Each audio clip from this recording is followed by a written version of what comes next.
Hey, welcome back to my channel. நீங்களாம் எப்படி இருக்கீங்க? நான் உங்கள் விஜயகுமாரி. இன்றைக்கி நம்ம ஒரு ஹெல்த்தியான தொக்கு வகை தான் பார்க்க போகிறோம். இன்றைக்கி நம்ம பார்க்க போகிற ரெசிபி பிரண்டை தொக்கு. இப்போ எப்படி பண்ணுறதுன்னு பார்க்கலாம். இதான் பிரண்டை.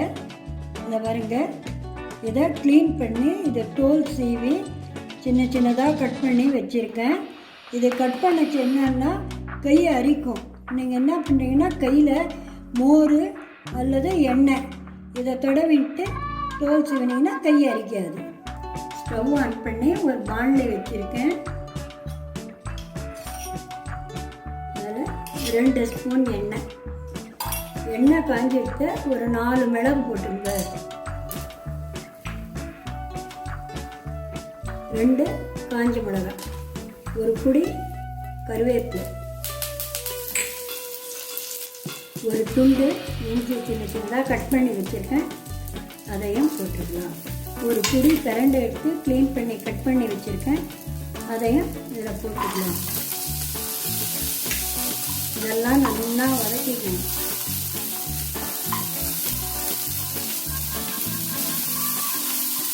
பிரண்டையில் ரொம்ப நார்ச்சத்து இருக்குது. அது உடம்புக்கு ரொம்ப நல்லது. கை கால் மூட்டு வலி இருக்குதா, இதை அடிக்கடி எடுத்துக்கலாம். அது ரொம்ப நல்லது. இது பிரண்டையில் குளிர் மழை நாள்லாம் ஈரம் நமக்கு ஆகிடும். தலைவலி ஜலதோஷம்லாம் இருக்கும். அப்போ இதை சாப்பிட்டீங்கன்னா அது உடம்புக்கும் நல்லா இருக்கும், வாய்க்கும் நல்லா இருக்கும் டேஸ்ட்டாக. அதனால் பிரண்டை கிடைக்கிற காலத்தில் இதை நீங்கள் எடுத்து உபயோகிச்சுங்க. இதில் ஒரு எலுமிச்சம்பழம் அளவு புளி,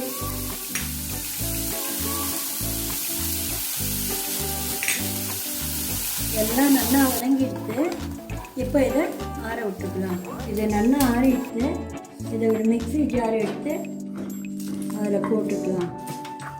1 ஸ்பூன் உப்பு போட்டு இதை ஒரு சுற்றிக்கலாம். இதை ஒரு சுற்றியாச்சு. இதில் கொஞ்சம் தண்ணி விட்டு நைஸாக அரைச்சி எடுத்துக்கலாம்.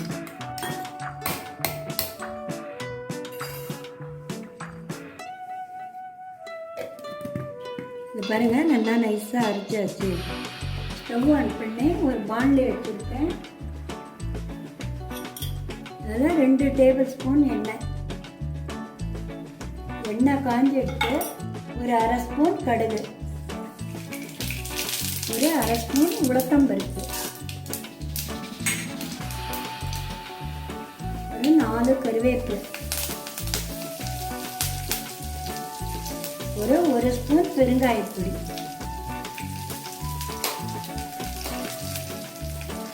நல்லா பருப்பெல்லாம் நல்லா சதக்கணும்.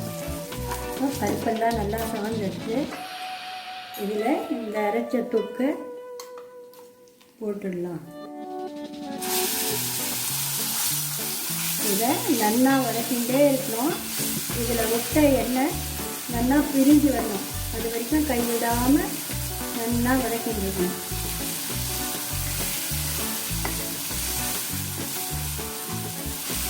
இதை நல்லா வதக்கி பானையில் ஒட்டாமல் நல்லா எண்ணெய் பிரிஞ்சு வந்துட்டு பிரண்டை தொக்கு ரெடி. நீங்களும் ட்ரை பண்ணி பார்த்துட்டு எப்படி இருக்குன்னு சொல்லுங்கள். தேங்க்யூ.